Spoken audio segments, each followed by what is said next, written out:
So I'm going to talk a little bit about the photos too, because some of them are really fun. It's one of my favorite things. So this is a photo I found. I know it's a New Hampshire school. Actually, it might not be. I'm assuming it's a New Hampshire school. They're celebrating something. There's a no hunting sign in front of them. I would love to know the story about that no hunting sign, but I probably never will. But this is a community. This is a school community. A community is a formal or informal group with a common history. They can be based on geography. They can be based on a topic of interest, people who have a similar hobby, for example. They can be represented by civic organizations, governments, informal social groups, educational institutions, causes, and the like. They could have a historical connection, like when I talked about Babe Ruth earlier and Fred Astaire. We want people to understand that your communities play a role in your makeup, and that might help you better understand or better evaluate what you can get rid of and what is really important to you by thinking about those community connections. Think about how an object represents your community and how the community has influenced you and what that object means. So there's a great story that we connect to on our website about a woman, I call it a lost community. She knew that she was Jewish or had Jewish heritage, but she never really wanted to explore this. She never really thought about it. And then one day her brother started talking about their Jewish heritage, and she got more and more interested. And it became kind of a community that she adopted. She started looking more into her Jewish ancestry and learning more about the traditions.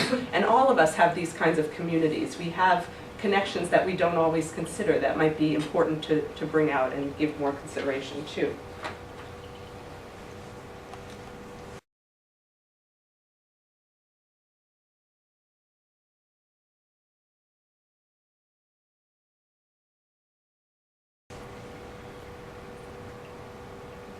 This is a picture, I'm assuming that it's a family reunion, a large family, and often people, especially in the past, but even today, people are photographed with things that are meaningful to them. This house has meaning to this family. It's obvious just looking at this picture. When we were talking before about the workshop, I used the phrase sense of place.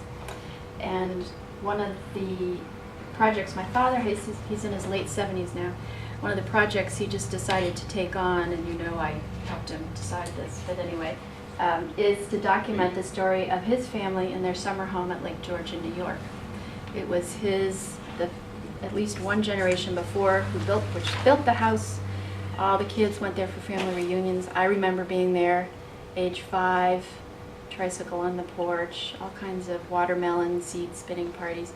So he's documenting that now. And it was because, I think partly it was because he had bypass surgery last year. I think there's probably something that went off in his head that said, I need to do this. But I've always urged him. It's such an important, I hear about it all the time when we go to reunions. I hear about it with him.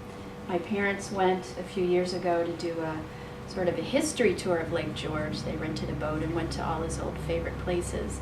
And then I created a quote-unquote history of their trip by a mirror in the shape of Lake George, painted on it, and then put on objects and labeled all the different places they had been, and they gave them as much as I knew about the history of the West family at Lake George with some pictures and so forth. So you can also shepherd people along to help them record their sense of place and then to let go, because at some point they need to.